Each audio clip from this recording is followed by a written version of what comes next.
Hello everyone, this is Ether Dragon, and welcome back to another episode of Fire Emblem Heroes.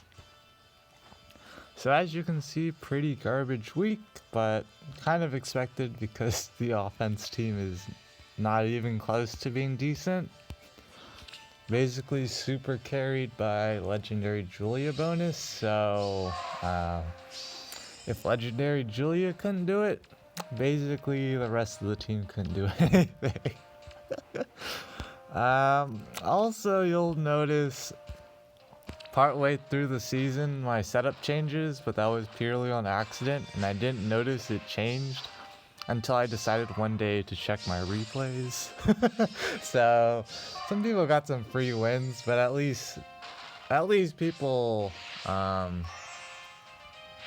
guess knew what they were doing to exploit it, so that's something. But once you see it, it should be pretty obvious how to exploit it if you've been playing AR for long enough. But yeah, let's see. Just the usual Ellawood shenanigans. Ellawood actually doubling Lysithia. I'm guessing that has something to do with Bright Shrine.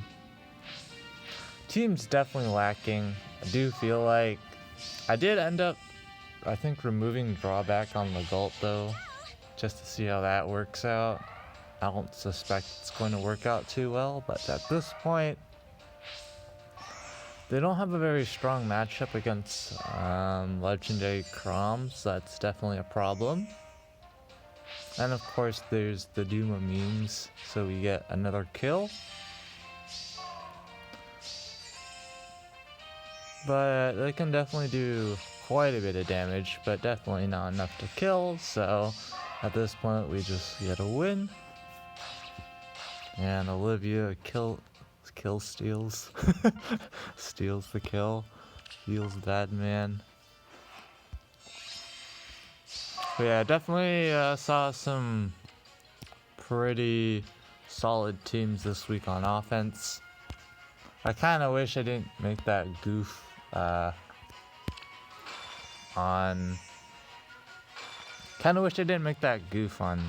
my defense setup. It'll be pretty noticeable because there's a pretty obvious flaw that someone clearly exploits for easy win. But at the end of the day, that's how things go, and the defense did all right. I don't typically expect much out of my defense anyways. It's good enough to beat not so experienced folks, but or folks that aren't prepared. But against folks that have the stuff, it's just like it's a free win with like minimal effort to think. So here they're just going to tactically sack here. There's not really much they can do in the grand scheme of things, but yep, pretty normal stuff. And a big thing I see a lot happen is overextensions on my defense, and that's just another issue with it. It's like here, if Legault didn't have drawback, he would have moved first and gotten dance, which would have been way better, which is just one reason why I'm trying it out. I originally had drawback for a meme loop, but no one's really been showcasing that, so there's no real point in that. But yeah, offense is pretty yikes for me. Double reds means I get absolutely annihilated by I even just get annihilated by reds. That's how sad it is, because my reds aren't that strong. Because Tharja, her attack doesn't really get that high, even with Tharja's Hex. It's kind of the same boat as Nino. That's why I have to run Kaden with her, because she just cannot get enough attack with Boleto. It's pretty ridiculous what you have to do to outscale HP and stuff. But okay, we just get some memes. So there goes their mobile bolt tower level, I don't know. Here Kaden's actually able to dent quite a bit into Chrom, so that lets them do that. Kronia misses the kill like usual, Kappa. And They're just gonna go for the sweep here, but Caden's around. We got the heal off of healing tower. So it's not looking good for them here. Not able to make a follow-up attack, so Duma misses the kill by 1, but of course Kronya's no way in heck going to be able to handle that. Unfortunately, Olivia does damage and doesn't kill, so that's kind of awkward. But here we get healing tower support again. It's a pretty solid location. Of course, that's why people counterpick their offensive structures and tend to bring their catapult on the 6th column for this very map. It's a very interesting map. It's it's kind of an all-in thing. It's how much can you punish people for either using the defense tiles, baiting, or whatever. Typically, we try to punish baiting, but pretty decent team here. Of course, disarm trap. Lila, I'm gonna say Layla. I have no idea anymore. But here we go again. People have their healing towers, which is definitely useful for offense during Astra season, since bringing a healer is not very viable. It's an entire slot that basically does nothing most of the time. There's Bride Fjorm for the matchups against like Legendary and Zeros or whatnot, but generally speaking, if you aren't a whale and have heavy merges on Bride Fjorm, you're probably not even isolation playing like my Olivia, who doesn't even have that much HP at 63. Unless you really try and run like summoner support and stuff, that definitely makes it easier. And here, of course, Brave Ike's going to miss the kill, so we're just going to go in for the swap. Unfortunately, we see the heavy trap go into play. This is the one thing about the heavy trap that's kind of awkward, except that Ella just barely manages to pick up the kill there, like usual. The Gulp missing the kill, what's new? And of course, that means Ella can't get to change Faded out of there. So there's a lot of issues with my defense, but it's not like people can know that going in, but of course they can certainly test the first heavy trap and see that. So there's some things people can do, but at this point it's kind of a rip on turns for them. But yeah, Chrom, I can't remember when, I switched Chrom's seal to HP speed, just to see how that fares in speed tiering matchups. I don't expect much out of it, but I guess we haven't gotten there yet. Have we switched to HP speed? No. So, yep, nothing too special. We have a bunch of armors here. What could possibly go wrong? Boy. Person clearly has quite a few merges and stuff, but it definitely helps out to have the double Duma chip damage. Pretty huge getting that 14 health if people don't want to bother healing, and they don't bother healing here. And it honestly doesn't matter because the panic manor's just gonna be chilling there. So they're going to use the usual shenanigans here and just toss Faye in, because why not? Of course, we get the panic play on those stats. So Ella's just gonna have a free kill there. And of course he can't double Athune, but he can get the Wings of Mercy meme. And here Legault's able to pick up the kill on Cecilia, so not too bad this team, Kappa. Yeah, I definitely got carried by Legendary Julia though. She's definitely not really tanky enemy phase though. She's definitely pretty strong player phase because of a mirror impact and light and dark, of course. So there's that, but at this point, Ripper, you know. And well, now I think this is around the time where we switch. I think it's probably the match after this one. This is just solid hit and run. I did see this replay, and then I got so busy I didn't check replays for a while, and for some reason I had my setup changed. I don't even know what I did, but we'll see here. I don't even remember what I did. But yeah, this is just solid hit and run. They're just getting set up here. So they go in here and they just get the heck out of here. Whee! And so this only works because Duma destroyed their structure here. And so you'll see Elowood just isn't quite in range to kill anything. So normally, you usually have to leave one unit in Elowood's range. So this is just like pretty cool to see someone use Duma against me in a sense. But yeah, Reinhardt's just Reinhardt. He can clean this stuff up pretty easily. I don't really have any ideas on how to strong counter any of this stuff. It's just solid. Of course, this Duma doesn't ever have Vantage up because he just dies in one round, so that's kind of an issue with Vantage Duma, but yeah, you know, what are you gonna do about it? And so it's a free kill for Reinhardt at this point, but they just give it to Julia. And I'm pretty sure this is where everything goes wrong. Yeah, I don't know what this was. I'm guessing I did this like 2 in the morning while brain dead, which is probably why I don't remember doing this. But I think you can tell what's wrong with this. Of course, at least with this setup, Elowood has more range, but that doesn't really mean much when the setup's really flawed. If you haven't figured it out already, you can just bait out my 2 ranged units, and you can also do some other things, so it's kind of yikes.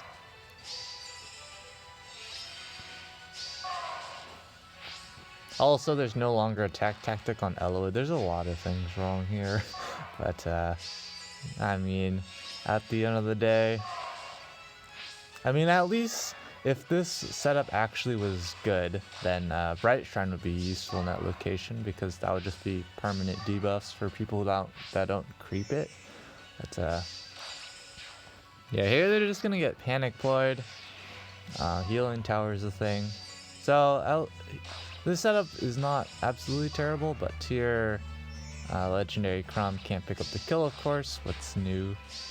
Defense Towels are pretty hard for me to deal with if Elowood can't get them off there, or if we just don't straight up have the damage output. So pretty easy win for this person, even though they were panicked, because my team lacks damage output a ton. There's no turn 1 specials, there's none of that. Definitely would be helpful though. And so here this person is just going to exploit the very obvious flaw that you can just bait the ranged units. I feel like things might have been a little different if it was still like my old setup, but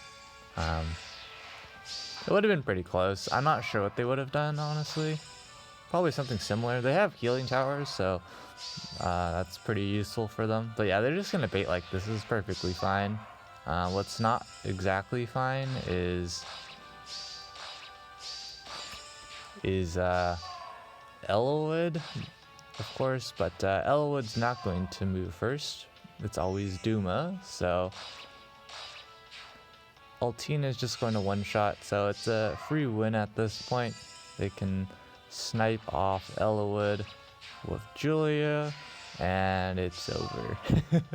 So, kind of awkward, but yeah, it definitely would help if I could get a much stronger damage output somehow. Like, I wouldn't mind losing the pulse smoke and stuff, but it's like, even against people that don't have pulse smoke, I cannot I cannot do any damage to save my life. It's just legendary Crom having stuff. But yeah, I'm trying out HP speed. I don't expect 36 speed to be much better than 34, but you never know.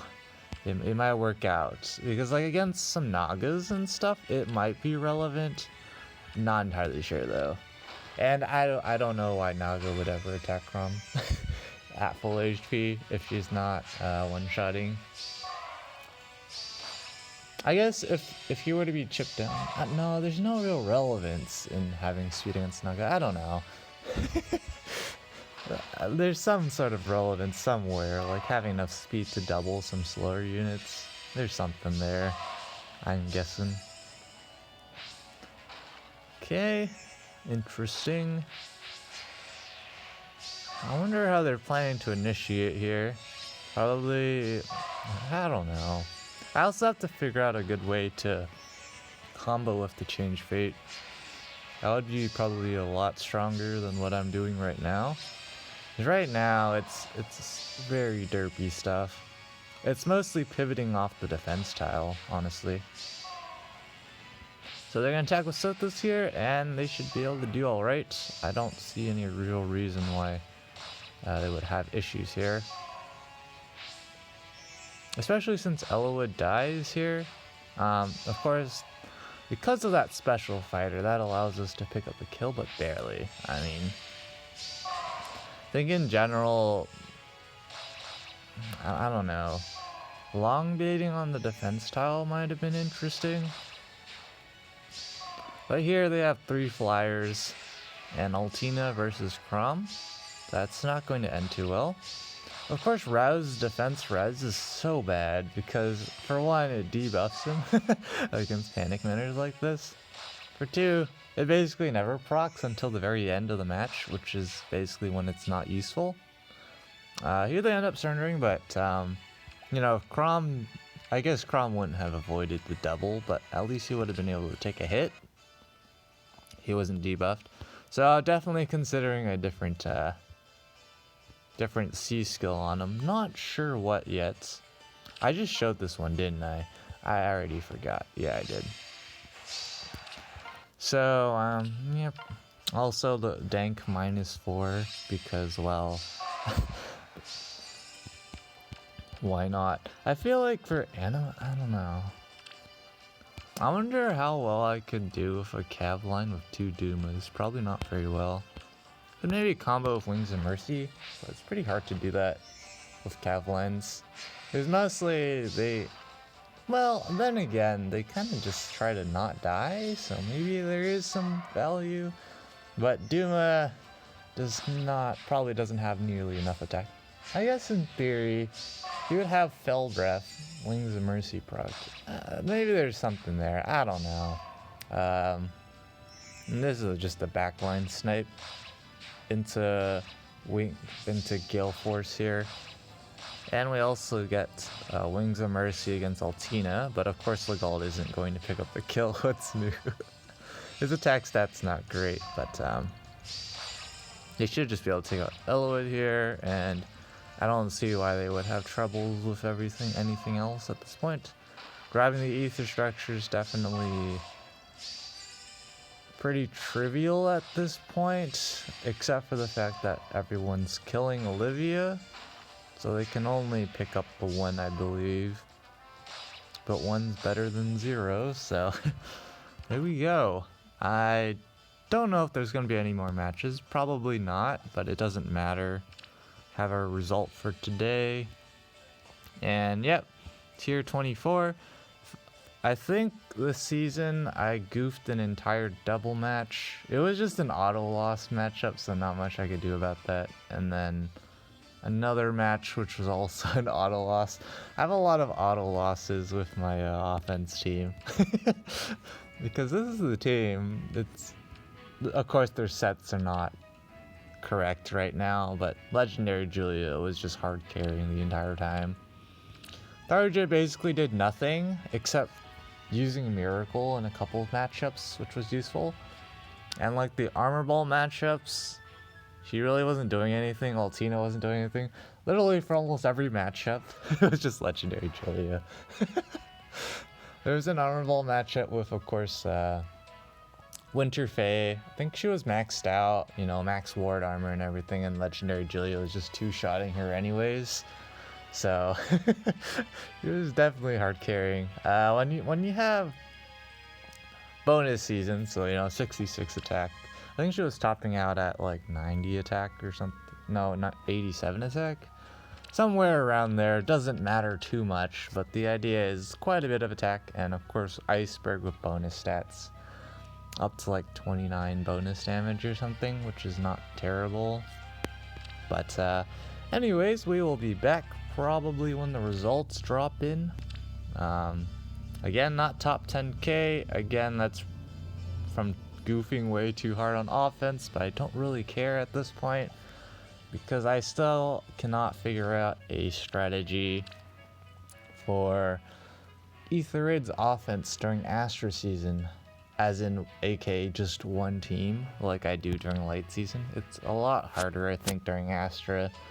There's so many threats, different kinds of threats to deal with during Astra that aren't as relevant during late season. But yep, another top 1k allegiance battles. It does seem like I'm gonna fall out of top 1k allegiance battles pretty quickly, honestly, at this point. Because every week it seems like I'm getting kicked down ranks. I might just be remembering wrong, but also staying in tier 20 or going up to tier 21 is pretty competitive again, like usual. The cutoff is somewhere above 742 average, I believe. So I was like at 3,770 and dropping, or staying in tier 20. So it's somewhere. I would say it's probably close to like 3,780, maybe a bit less. I have no idea. So that's totally not nice. And Arena Assault, don't really care because I could get top 1k, but the matchmaker actually has to be nice, and that's something it doesn't like doing, so being nice. So yeah, I could fish for it. I have the score range for it. It's just that realistically it would take me way too much effort every week to try and get it. The actual runs aren't difficult, it's just the matchmaker. It's like you fish the first match, second match is min roll. Well, guess we're starting over. Because mathematically speaking, it's pretty hard when I have to average like min roll or max roll -4 and to make up for that min roll. So it's pretty hard because the min rolls show up way too often. But anyways, we'll be back when the results show up, or if there's more replays, which I kind of doubt. Well, here we go. No more replays, as you probably figured out already. So the challenge is going to be this upcoming season. Yeah, I don't really have anything to help me on offense. I think I will just go ahead and conserve the space. And I'm gonna leave this side open for reasons. This setup is garbage, so I don't expect it to do well. Especially with Legendary Leaf, there's not much I can do about Legendary Leaf on Dark Season at all. Hit and Run pretty much is just gonna always work. Could maybe run like Legendary Azura, but no one here is gonna really benefit from that. So I don't really see what I can do. Maybe toss in Legendary Chrom now that I think about it. I might do that. Just like replace Brave Makai with Legendary Chrom and see what silly shenanigans go on. I'm down, honestly. Probably run, I don't know, Chill Attack or Chill Speed. Not sure, I'll think about it. You'll see when the replays come around. But yeah, that'll be a struggle. Offense will be a struggle. We'll be trying to use Fiorm. Go for tier 27 again because why not? I don't think that's going to fare very well either. I've been doing some just theoretical math on the matchups. And well, not very great. I think I calculated Fiorm, assuming she doesn't die to Bramamond, with Shield Pulse Ice Mirror. She barely gets the exact one-round KO on a sturdy impact. Wall Attack Res, Hardy Bearing, Bramamond. So basically any sort of buff or debuff on Fiorm's attack and it's over. And of course he actually has to live. And when he has like almost around 80 attack or something, at max or whatever. It's not great. I already went here, didn't I? So yeah, not great. Well, we'll see when we get there. Haven't decided whether I'll record every match. Considering I have the sore throat, probably not. I hope to get some good matches in, but I do feel like there's going to be quite a few auto-loss matchups. I just cannot imagine Fjorm face tanking very well, and there's just too many issues. Like, if I, let me briefly show. So, if I were to run a team like this, I would be perfectly fine in terms of my general buffing setup. But the question is, what do we run in Fjorm? Do we run like Noontime? Do we try and run Brave Lucina with Fjorm? I doubt it. The whole point is we're going to need to deal with Bramamond in specials, so do we run Shield Pulse Ice Mirror to try and survive better? Because if we don't run that, Fjorm's only going to have like 49 res or something and 65 HP or something, which sounds fine, but then you have Bramamon who can auto double and he can get 80, even 90 attack if you try hard enough. So Fjorm would just straight up die in 2 shots. She can't be buffed by anyone as long as they're running Impenetrable Dark. So it's very weird, but we'll worry about that when we get there. So that's going to be it for this episode. Thanks for watching. As always, this is Ether Dragon, and hope to see you all next time. Bye.